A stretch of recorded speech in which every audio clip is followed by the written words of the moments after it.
بسم اللہ الرحمن الرحیم۔ انفرٹیلٹی یوٹیوب چینل سے آپ کی خدمت میں حاضر ہوں۔ اکثر مریض جب ہمارے پاس آتے ہیں تو وہ بتا رہے ہوتے ہیں کہ ڈاکٹر صاحب میں شوگر کی بھی دوائی کھا رہا ہوں، بلڈ پریشر کی دوائی کھا رہا ہوں، یورک ایسڈ کی دوائی کھا رہا ہوں، نیند کی بھی دوائی کھا رہا ہوں، معدے کی بھی دوائی کھا رہا ہوں اور جوڑوں کے درد کی بھی دوائی کھا رہا ہوں۔ دوائیوں کا فائدہ ضرور ہوتا ہے، لیکن اس کے ساتھ ساتھ ایک مرکزی پوائنٹ یہ ہوتا ہے کہ جو لوگ واک کرتے ہیں تو ان کو دوائیوں کا کم سے کم سہارا لینا پڑتا ہے، اور اکثر لوگ بتاتے ہیں کہ ہم واک کرتے ہیں، لیکن وہ بتاتے ہیں کہ واک ہم شام کو کرتے ہیں یا دن کو واک کرتے ہیں، جبکہ اگر آپ نے 100 نمبر لینے ہیں تو واک کے جو 100 نمبر ہوتے ہیں وہ صرف اور صرف صبح کے وقت ہی ہو سکتے ہیں، یعنی مارننگ واک کے 100 نمبر ہوتے ہیں، اور جب آپ کھانا کھا لیتے ہیں دن کو یا رات کو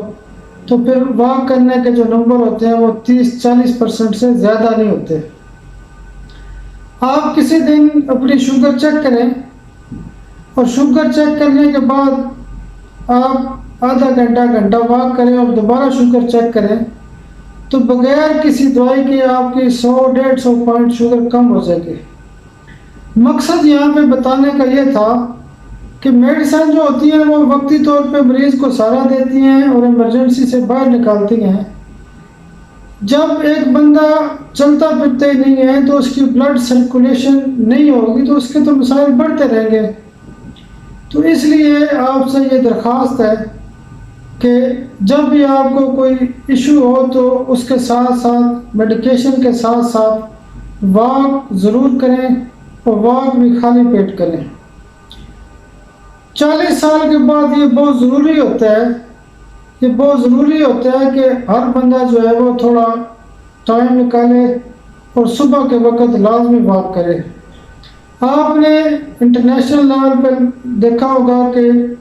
لوگ ہیلتھ کے حوالے سے کنسلٹنٹ ہائر کیے ہوئے ہیں،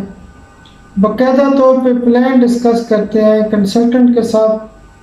بات کرتے ہیں، اور ہیلتھ ایشوز کے حوالے سے یعنی میڈیسن ایمرجنسی میں استعمال کی جا سکتی ہے، لیکن اس کے ساتھ ساتھ جو پیدل چلنا ہے اس کو بہت زیادہ اہمیت دی جاتی ہے۔ ہمارے ایسے مسائل پیدا ہو چکے ہیں کہ ہمارے پاس 1 گھنٹہ بھی اگر ٹائم ہو تو ہم کہتے ہیں نہیں جی دیر ہو جائے گی، گاڑی پہ چلیں یا کوئی نہ کوئی اور ٹیکسی پکڑ لیں، رکشہ لے لیں، بائک لے لیں، تو ہم پیدل چلنے کو اگنور کرتے ہیں۔ جب آپ پیدل نہیں چلیں گے تو آپ کی بلڈ سرکولیشن نہیں ہوگی،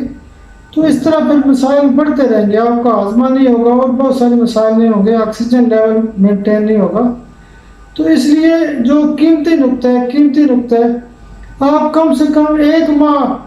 خالی پیٹ واک کر کے چیک کریں، اپنے معاملات کو دیکھیں کہ آپ کا شوگر لیول ٹھیک ہو رہا ہے نہیں ہو رہا، آپ کا بلڈ پریشر ٹھیک ہو رہا ہے نہیں ہو رہا، یورک ایسڈ کی وجہ سے جو دردیں تھیں وہ ٹھیک ہو رہی نہیں ہو رہی، عام جو جسمانی درد تھے وہ بہتر ہیں یا نہیں ہیں۔ تو اس لیے اس کو اگنور نہ کریں۔ 40 سال سے عمر کے جتنے بھی لوگ ہیں وہ لازمی اس چیز کو یعنی پابندی کریں کہ انہوں نے لازمی 1 سے 2 گھنٹے پیدل چلنے ہیں، یعنی واک کرنی ہے، پھر آپ کے بہت سارے مسائل چھوٹی لیول پہ ٹھیک ہو سکتے ہیں۔ ہمارے پاس جتنے بھی مریض آتے ہیں ہم ان کو پابند کرتے ہیں، بلکہ میں تو اکثر لوگوں کو کہتا ہوں بھائی آپ کا میں علاج نہیں کر سکتا اگر آپ نے پیدل نہیں چلنا، تو جب تک بلڈ سرکولیشن ہوگی تو مسائل حل نہیں ہوں گے۔ تو اس چیز کو ضرور فوکس کریں۔ انشاءاللہ ہومیوپیتھی کے حوالے سے، صحت کے حوالے سے، بانجھ پن کے حوالے سے یا جنرل جو عام قسم کی بیماریاں ہوتی ہیں اس حوالے سے ہم اپنے یوٹیوب چینل کے اوپر بات کرتے رہیں گے۔ آپ سے رابطہ رہے گا۔ بہت شکریہ، بہت شکریہ، بہت شکریہ۔